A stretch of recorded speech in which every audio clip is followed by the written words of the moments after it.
dito mga idol kasi wala ka halos makakasalubong. Mga idol, nandito tayo sa South Mount Laguna mga idol.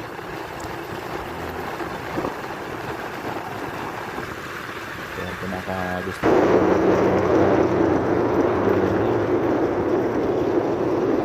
tahimik.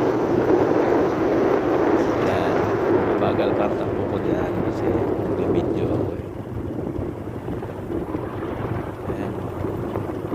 Wow. Sa ano mga idol, talagang kitang-kita mo dito sa lugar na ito yung Laguna Lake. Ayan. Bale mga idol, ito eh, may paahon, sobrang tarik mga idol. Nice na. Ayan, may tulay mga idol, malalim yan.